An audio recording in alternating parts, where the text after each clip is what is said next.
After seeing this, I felt really very sad. So many people are there without anyone. వాళ్ళకి ఏమీ తెలియదు పాపం. ఆ స్టేజ్లో వీళ్ళు తీసుకొచ్చి ఇక్కడ చూస్తున్నారంటే really they are very great. I request everyone, ఎవరికి తోచినంత వాళ్ళు డొనేట్ చేస్తే బాగుంటుందని అనుకుంటున్నాను. ఇంకా వాళ్ళు డెవలప్ చేస్తున్నారు through donations only. Next time again I want to bring all my colleagues and my sisters also. ఒకసారి చూపిస్తే వాళ్ళకి తెలుస్తుంది. వాళ్ళకి ఏం తెలీదు, ఏం అర్థం కాదని పొజిషన్లో వాళ్ళని తెచ్చుకుని త్రూ పోలీస్ ద్వారా వాళ్ళు ఇక్కడ పెడుతున్నారు. Really they are taking lot of care. Each patient చూసుకోవాలని, and they are giving medical treatment also for some mentally retarded people. They are giving medicines free of cost.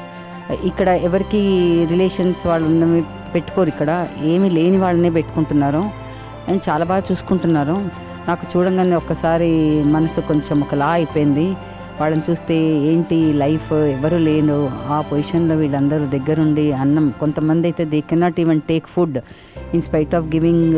ప్లేట్లో పెట్టి ఇచ్చినా కూడా they are not able to take. They don't understand what it is. So they have kept care takers for such people and they are feeding personally. They are doing everything, they are taking care of them. I really liked the way they are running this ashramam.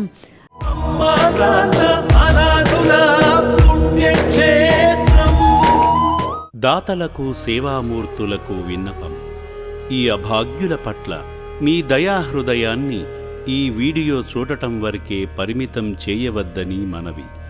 ఈ అనాథుల అన్నదానం కోసం విరాళాల రూపంలో అయినా, బియ్యము, పప్పు, కిరాణా రూపంలో అయినా సాయం చేస్తే పుణ్యం పొందిన వారవుతారు.